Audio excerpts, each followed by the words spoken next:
حلال، اس کا necklace, happy birth day, ہر شے واضح ہو گئی تھی۔ اسے معلوم تھا کہ اسے کیا کرنا ہے۔ اسے اپنے زمانے کی سب سے بڑی جادوگرنی سے ملنے جانا تھا۔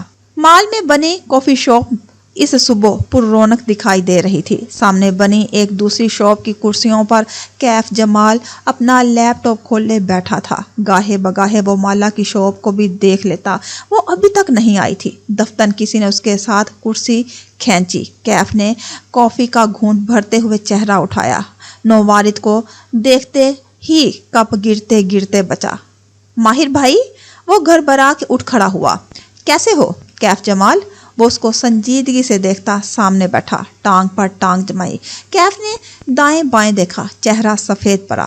بے فکر رہو، میں نے مالا کو تمہاری فون کال کے بارے میں نہیں بتایا۔ وہ اس کے سامنے بہت اعتماد سے بیٹھا تھا، جینز پہ ہڈی پہنے، ہلکی بڑی شیپ اور سفید جوگرز۔ کیف جمال کو بہت کچھ یاد آیا، ہوٹل سویٹ اور لیونڈر اور موتیے کی مہک۔ اس نے تھوک نگلا۔ مجھے نہیں معلوم آپ کیا کہہ رہے ہیں۔ آپ نے مجھے کال کی تھی اور میں نے آپ کے لیے کام کرنے سے انکار کر دیا تھا، وہ کھنکار کے کہتا واپس بیٹھا۔ کیا معلوم ماہر یہ ریکارڈ کر رہا ہو۔ کہا نا بے فکر ہو، میں تمہارے راستے میں نہیں آؤں گا اور تم میرے راستے میں نہیں آؤ گے، تمام۔ اسی بے تاثر انداز میں کہتا وہ اٹھ کھڑا ہوا۔ اس کا رخ مالا کی شاپ کی جانب تھا۔ کیف نے فوراً سے موبائل نکالا اور انگلیاں تیزی سے ٹائپ کرنے لگی۔ ماہر فرید کشمالہ کی شاپ پہ موجود ہے، میسج لکھ کے زیاد کو بھیجنے لگا، پھر رک گیا۔ اگر زیاد یہاں آ گیا اور اسے معلوم ہو گیا کہ اس نے ماہر کے ساتھ بھی ڈیل کرنے کی کوشش کی ہے تو؟ لیکن اگر اس نے زیاد کو نہ بتایا اور زیاد کو کسی دوسرے طریقے سے معلوم ہو گیا تو؟ اس نے میسج مٹا دیا۔ ابھی وہ اس بارے میں سوچے گا، پھر لیپ ٹاپ واپس کھول لیا۔ البتہ نگاہیں اب صرف ماہر فرید پہ جمی تھی۔ وہ کاؤنٹر تک گیا، وہاں 2 افراد پہلے سے کھڑے تھے۔ وہ قطار میں لگ گیا، سینے پر بازو لپیٹے خاموشی سے دائیں بائیں دیکھے گیا۔ دفتر نگاہ کونے والی میز تک اٹھی۔ اس کے پیچھے ایک شیلف بنا تھا جس میں سیل کے لیے اس کافی برانڈ کے کچھ مگ رکھے تھے۔ ان کے وسط میں ایک پودا رکھا تھا، سفید گملے میں سجا کیکٹس۔ وہ دھیرے سے مسکرا دیا۔ شیلڈن، ذہن میں ایک خیال سا پنپنے لگا۔ کشمالہ نے بنا دستک کے کمرے کا دروازہ کھولا۔ ہاسپٹل کے سفید بیڈ پر لیٹی نگینہ بیگم نے چونک کر انہیں آنکھیں کھولی۔ وہ تنہا نہیں تھی، اندرانی ان کے ساتھ بیٹھی تھی۔ اسے دیکھ کے اٹھ کھڑی ہوئی۔ نگینہ بیگم بھی مسکرائی، ان کا آدھا چہرہ پٹیوں میں بندھا تھا۔ آؤ بیٹے۔ وہ کچھ دیر چوکھٹ میں کھڑی رہی، بال پونے میں بندھے تھے اور دھلا دھلایا چہرہ مسکراہٹ سے آری تھا۔ لمبے کھلے فراق پر ہسپتال کا نیلا حفاظتی گاؤن اور ماسک پہنے، وہ کندھے سے پرس لٹکائے ہوئے تھی۔ تم باہر جاؤ، اس نے ایک سخت نگاہ اندرانی پہ ڈالی۔ اسے خاموشی سے گھورتی ہوئی باہر نکل گئی۔ مالا نے دروازہ بند کیا، پھر کپ کپاتے ہاتھوں سے اسے لاک کیا۔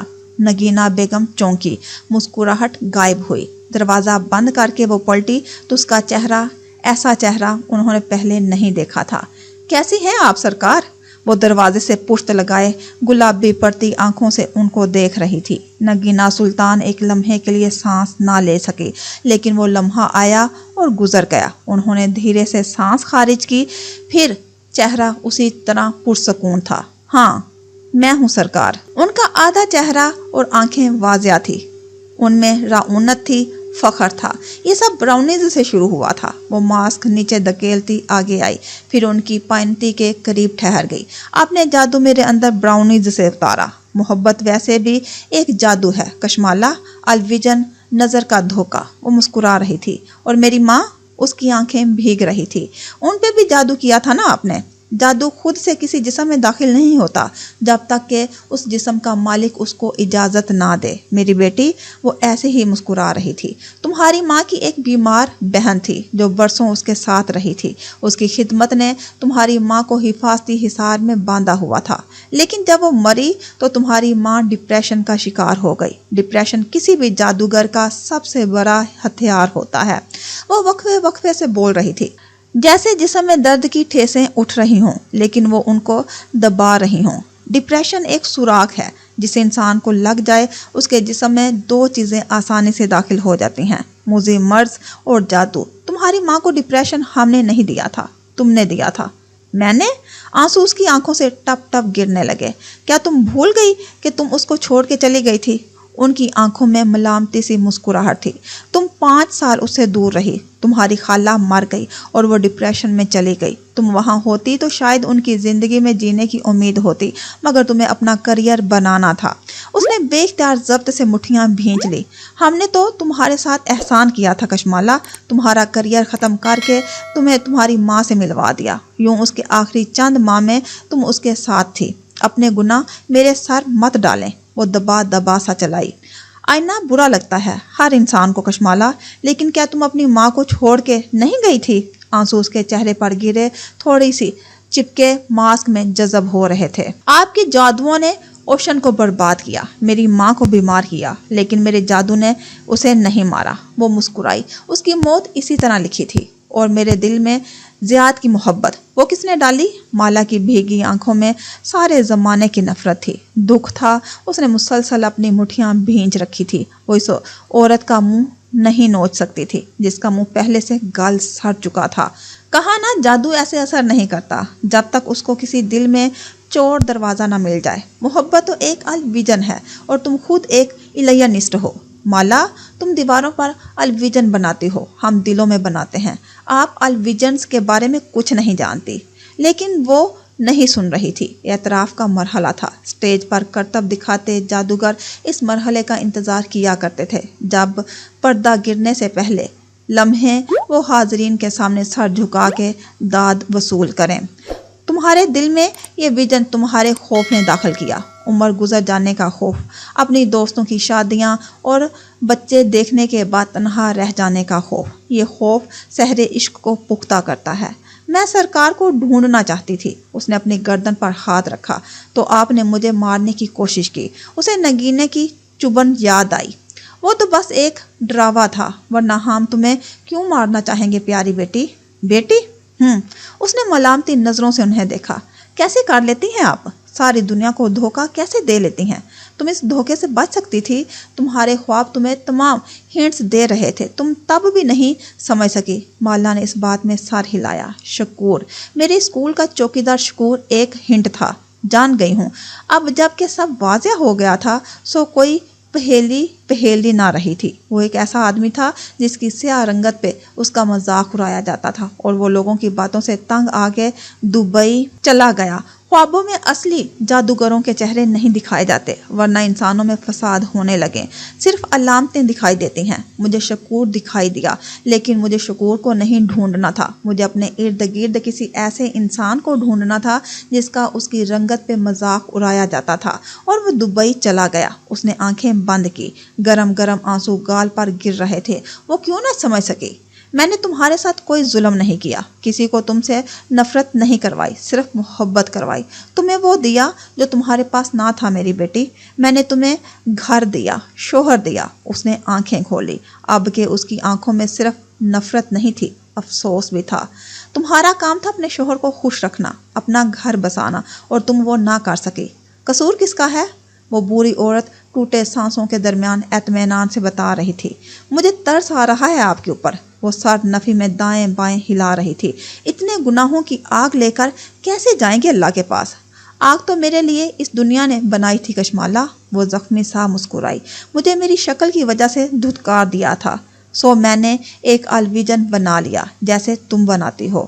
مجھے خود سے مت ملائیں۔ اس کی آواز بلند ہوئی۔ البتہ وہ ویسے ہی لیٹی رہی۔ ان کے جسم سے لگی نالیاں اور تاریں مختلف مانیٹرز میں پیوست تھی جو ان کے وائٹلز بتا رہے تھے۔ ان کے دل کی رفتار، بی پی سب نارمل تھا۔ مجھے کس آگ سے ڈرا رہی ہو؟ آگ تو یہ دنیا تھی میرے لیے، آگے تو کچھ بھی نہیں ہے، نہ جنت نہ جہنم، سب ایک الویژن ہے۔ میں نے اس دنیا سے اپنا حق کشید کیا ہے جیسے سب کرتے ہیں۔ وہ چند قدم مزید آگے آئی، سر جھکا کے تارحم سے انہیں دیکھا۔ اور حلال وہ کہاں ہے؟ نگینا کی مسکراہٹ گہری ہوئی۔ حلال کو نہ تم ڈھونڈ سکو گی اور نہ تمہارا ماہر فرید۔ ان کی آنکھوں میں کچھ ابھرا جیسے وہ پڑھ سکتی تھی۔ اتنی نفرت ہے اس سے سرکار؟ وہ بھیگی آنکھوں سے پہلی دفعہ مسکرائی۔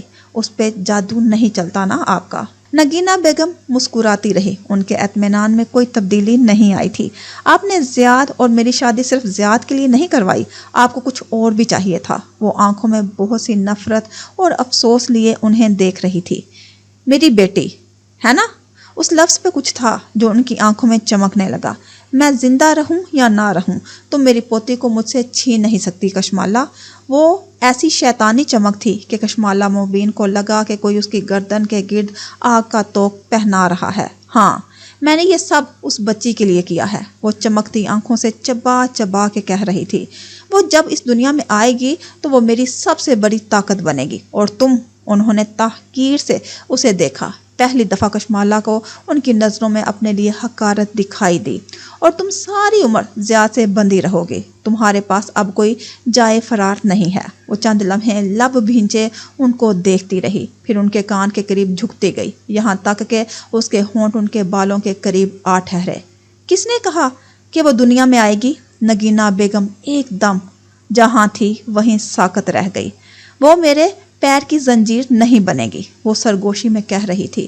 میں آج اس کو ختم کرنے جا رہی ہوں۔ کوئی بھی چیز مجھے آپ سے اور آپ کے بیٹے سے نہیں جوڑے رکھے گی۔ میں اس بچے کو قتل کرنے جا رہی ہوں۔ وہ سیدھی ہوئی اور فاتحانہ مسکراہٹ اور بھیگی آنکھوں سے انہیں دیکھا۔ نہیں مالا، نہیں۔ ٹو ان کے مانیٹر پر ایک دم نمبرز بھرنے لگے۔ دل کی دھڑکن، بی پی۔ انہوں نے اٹھنے کی کوشش کی لیکن نہیں اٹھ سکی۔ مالا پلیز مت کرو، اس کو مت مارنا۔ آنسو آنکھوں سے ٹپکتے چہرے کی پٹیوں میں جذب ہونے لگے۔ مجھے معلوم ہے یہ گناہ ہے، لیکن میں ایک بڑے گناہ کا راستہ روک رہی ہوں۔ میں سحر عشق سے جنم لینے والی بچی کو اس دنیا میں نہیں لاؤں گی، کیونکہ میں دنیا کے جس کونے میں بھی چلی جاؤں زیاد اس بچی کی تلاش میں آ جائے گا۔ سو میں آج اس وجہ کو ہی ختم کر رہی ہوں۔ نہیں پلیز، خدا کا واسطہ۔ انہوں نے کپ کپاتے نحیف ہاتھ جوڑے جن سے بہت سی تاریں پیوست تھی۔ خدا کہاں سے آ گیا؟ جنات کو بلائیے سرکار، اپنے جنات کو۔ وہ دبا دبا سا کرائی، اور اپنے قاتل بیٹے کو بھی بلائیے۔ آج کوئی انسان یا جن مجھے یہ کرنے سے نہیں روک سکے گا۔ اب یہ فیصلہ میں کروں گی۔ میں سینے پر انگلی سے دستک دی، آنکھیں سرخ ہو رہی تھی۔ نہیں پلیز نہیں، وہ چلانے لگی۔ مالا نے بیل پر انگلی رکھ دی۔ دروازہ دھار سے کھولا اور سکرابز میں موجود سٹاف بھاگتا ہوا اندر آیا۔ میں ان کی بہو ہوں، یہ بہت تکلیف میں ہیں، وہ آنکھیں صاف کرتے ہوئے سنجیدگی سے انگریزی میں کہنے لگی۔ کیا ان کو مزید پین کلرز دیے جا سکتے ہیں؟ میں چاہتی ہوں کہ چند گھنٹے تک سوتی رہیں۔ نگینہ بیگم چلاتے ہوئے سر تکیے پر مار رہی تھی، ان کا جسم بھی جھٹکے کھا رہا تھا۔ دونوں سٹاف ممبرز میڈیکل لینگویجز میں چلاتے ہوئے کچھ کہہ رہے تھے، غالباً ان کو کوئی انجیکشن دیا جانے لگا تھا۔ نہیں پلیز مالا، یہ مت کرو۔ وہ آنسو رگڑ کے صاف کر چکی تھی، اب جذبات سے آری چہرے کے ساتھ ان کے بیڈ کی پائنتی کے ساتھ کھڑی رہی، بنا پلکے جھپکائے انہیں دیکھ رہی تھی۔ بلائیے ان کو، اپنے موکلوں کو بلائیے نا، وہ دبا دبا سا اردو میں بولی۔ ایک نرس اب ان کی آئی وی میں کوئی انجیکشن لگا رہی تھی۔ نگینہ بیگم نے آنکھیں بند کی، ہونٹ ہلانے کی کوشش کی، کچھ پڑھنا چاہا، لیکن جسم کی طاقت اب ختم ہو چکی تھی۔ اوپر سے دوا کا اثر بھی شدید تھا، ان کا ذہن اندھیروں میں ڈوبنے لگا۔ نہیں پلیز نہیں، وہ بچی بہت قیمتی ہے۔ وہ بند آنکھوں سے غنودگی میں جاتی بربرا رہی تھی، جسم اب ڈھیلا پڑتا جا رہا تھا۔ کشمالہ مبین نے افسوس سے سر جھٹکا اور باہر کی طرف بھاگ گئی۔ اب اس کو کسی انسان یا جن کا خوف نہیں رہا تھا۔ ہاسپٹل کے اس کمرے کا منظر اب قدرے بدلا ہوا تھا۔ نیند، تاریخ، خاموشی، فضا کا بوجھل پن اور نگینہ سلطان کا پرسکون جسم جو دواؤں کے زیر اثر غنودہ تھا۔ ضیاء سلطان کاؤچ پر بیٹھا تھا، ٹانگ پر ٹانگ جمائے، دونوں ہاتھوں میں موبائل پکڑے اس پر انگلیاں چلاتا ہوا۔ دفتر سکرین پہ امیج ابھرا۔ ضیاء سلطان کاؤچ پر بیٹھا تھا، ٹانگ پر ٹانگ جمائے، دونوں ہاتھوں میں موبائل پکڑے اس پر انگلیاں چلاتا ہوا۔ دفتر سکرین پہ میسج ابھرا۔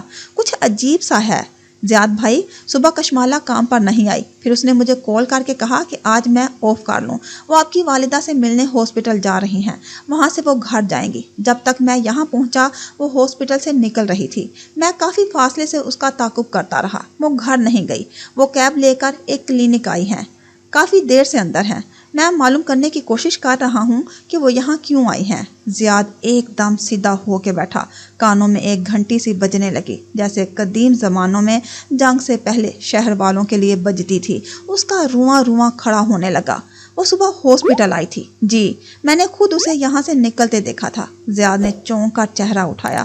نگینہ بیگم کے غنودہ جسم میں حرکت ہوئی تھی۔ زیاد؟ وہ بد وقت پلکیں جھپکا کے اسے دیکھنے کی کوشش کر رہی تھی۔ کشمالہ یہاں آئی تھی؟ وہ اٹھ کے ان کے سرہانے تک آیا، چہرہ سپاٹ تھا اور آواز میں تفتیش۔ کون؟ ان کے آدھے چہرے سے پٹی جیسے گھلتی گئی تھی، کسی کوڑ کے مریض کی مانند چہرے کا جلا ہوا حصہ بڑھ کے گردن تک پہنچ چکا تھا۔ وہ کیوں آئی تھی اور آپ کی طبیعت کیوں خراب ہوئی تھی؟ زیاد؟ نگینہ بیگم نے ایک دم چونک کر گھڑی کو دیکھا جیسے دماغ جاگ گیا ہو۔ بے اختیار زیاد کا ہاتھ تھاما۔ اس کو روکو۔ کس چیز سے؟ اس کا سانس تھم گیا۔ سارے جواب واضح تھے۔ وہ آپ کی نفرت میں اس کو مار دے گی۔ زیاد سلطان ہل نہ سکا، ایسے جیسے نمک کا مجسمہ ہو۔ کس کو؟ آپ کی بیٹی۔ ان کی آنکھیں بھیگنے لگی۔ اس کو بچا لو، اس کو ختم کر دے گی۔ بیٹی؟ اسے اپنی آواز کنویں سے آتی سنائی دی۔ وہ بہت قیمتی ہے، مجھے اس کی ضرورت ہے۔ انہوں نے اس کا ہاتھ بد وقت دونوں ہاتھوں میں پکڑا۔ آپ کب سے یہ بات جانتی تھی؟ وہ زخمی نظروں سے ان کو دیکھ رہا تھا۔ وہ اس بچی کو مار دے گی۔ میری کوئی بیٹی نہیں ہے۔ ایک دم اس نے زور سے ہاتھ چھڑایا، چہرہ سرخ ہو رہا تھا۔ آپ نے ہمیشہ کی طرح اپنا کھیل کھیلا اور مجھے اندھیرے میں رکھا۔ وہ ان پر جھک کے دبا دبا سا کرایا۔ آپ نے مجھ سے وعدہ کیا تھا کہ اپنا بچہ مجھے دو گے۔ آپ جانتی تھی اور مجھے نہیں بتایا۔ وہ ان کی بات نہیں سن رہا تھا۔ زیاد؟ انہوں نے بھیگی آنکھوں کے ساتھ دونوں ہاتھ جوڑ دیے، لیکن وہ نفی میں سر ہلاتا پیچھے ہٹ رہا تھا۔ اس بچے کو مت ختم ہونے دینا۔ وہ رک کے انہی نظروں سے انہیں دیکھنے لگا۔ وہ بچہ؟ آپ کی بیٹی؟ وہ کشمالہ کو کبھی آپ سے آزادی نہیں لینے دے گی۔ وہ اس کو زنجیر کی طرح آپ سے باندھے رکھے گی۔ کوئی دوسرا مرد اس سے شادی نہیں کرے گا۔ وہ رک کے بول رہی تھی۔ آنسو پھسل پھسل کے مسخ شدہ چہرے میں جذب ہو رہے تھے۔ اس کو روکو ورنہ اس کو مار دے گی۔ مارنے دو۔ اس کا لہجہ برف تھا، سپاٹ، سرد۔ نگینہ بیگم کچھ بول نہ سکی۔ وہ ان کو اسی حالت میں چھوڑ کے باہر نکل گیا۔ کیف جمال کی کال آ رہی تھی۔ چند لمحے وہ گہرے سانس لیتے ہوئے خود کو نارمل کرنے لگا، پھر فون کان سے لگایا۔ سنو کیف، ایبورشن، یہ ایبورشن کلینک ہے۔ اس کا سانس پھولا ہوا تھا۔ وہ پارکنگ میں کار کے ساتھ کھڑا تھا اور ساتھ ایک سکرب والی لڑکی تھی۔ وہ جیب میں چند رول کیے نوٹ ڈالتے ہوئے دائیں بائیں احتیاط سے دیکھ رہی تھی۔ آپ کی بیوی یہاں ایبورشن کے لیے آئی ہے اور وہ پروسیجر روم میں ہے۔ کیف نے اسے اشارہ کیا۔ وہ سر کو خم دے کر آگے بڑھ گئی۔ میں نے ایک سٹاف کو پیسے دیے ہیں، اسی نے بتایا ہے کہ… کیف، مزید مداخلت مت کرو۔ کیف جمال رک گیا، بے یقینی سے فون کان سے ہٹا کے دیکھا۔ کیا آپ؟ کہا نا تم کوئی مداخلت نہیں کرو گے۔ اس کے باہر آتے ہی تم مجھے کلینک سے کنفرم کر کے دو گے کہ اس نے پروسیجر کروایا ہے یا نہیں۔ وہ جو کرنے آئی ہے اسے کرنے دو گے۔ کیف جمال نے ناسمجھی سے اس بات میں سر ہلا دیا۔ ان کو تو طلاق کا کیس چل رہا تھا، ایسی صورت میں تو طلاق رک جاتی۔ پھر زیاد سلطان کیوں ایسے کہہ رہا تھا؟ خیر، اسے کیا؟ وہ کافی دیر پارکنگ ایریا میں ڈرائیونگ سیٹ پر بیٹھا اس کلینک کی عمارت کو دیکھے گیا۔ دفتر فون پہ میسج ریسیو ہوا۔ یہ اسی سٹاف کا تھا جس کو اس نے پیسے دیے تھے۔ اس کا پروسیجر مکمل ہو گیا ہے، اس کو کچھ دیر میں ڈسچارج کر دیں گے۔ اس نے وہ میسج زیاد کو بھیج دیا، خود کلینک کی لابی کو دیکھنے لگا جو شیشے کی دیواروں کے باعث اندر دکھائی دے رہی تھی۔ بہت انتظار کے بعد وہ اس کو راہداری میں چلتی دکھائی دی۔ وہ یہاں سے بھی دیکھ سکتا تھا۔ اس کا چہرہ زرد تھا، آنکھوں تلے ہلکے واضح تھے۔ وہ گم سم سی قدم اٹھا رہی تھی۔ ساتھ ایک لڑکی تھی جو سکرابز پہنے ہوئے تھی اور ایک نسخہ ہاتھ میں لیے اسے کچھ سمجھا رہی تھی۔ دوائیں، پوسٹ ایبورشن کیئر۔ وہ اسی بے خیالی میں سر ہلا رہی تھی۔ وہ کار وہاں سے دور لے گیا، اس کو نہیں دیکھ سکتی تھی، نہ وہ اس ذہنی حالت میں تھی کہ اس کی توجہ اس کی طرف جاتی۔ وہ کافی دیر کلینک کے باہر ایک بینچ پر بیٹھی رہی، نسخہ ہاتھ میں پکڑے، چپ چاپ، سر نیچے گرائے۔ شاید وہ رو رہی تھی۔ پھر بد وقت وہ اٹھی، موبائل کے بٹن دبائے۔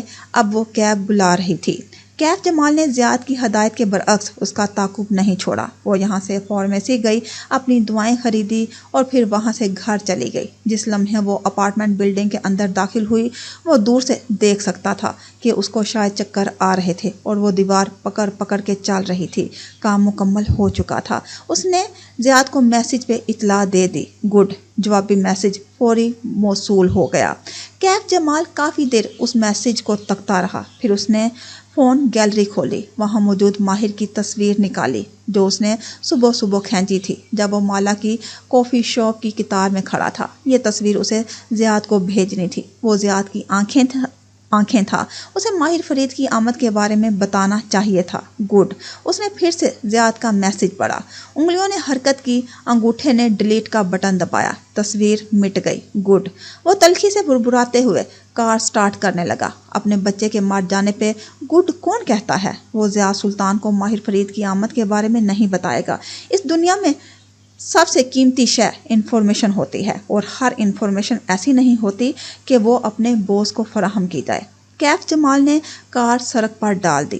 ہسپتال کے کوریڈور میں ٹہلتے ہوئے ضیاء سلطان نے رک کے کیف کا میسج پڑھا۔ گڈ لکھ کے بھیجا اور تیزی سے کمرے کی طرف آیا۔ نگینہ بیگم اسی طرح بے چین سی لیٹی تھی، وہ جیسے بہت تکلیف میں تھی۔ اسے دیکھ کے چونکی۔ تم نے اسے روکا؟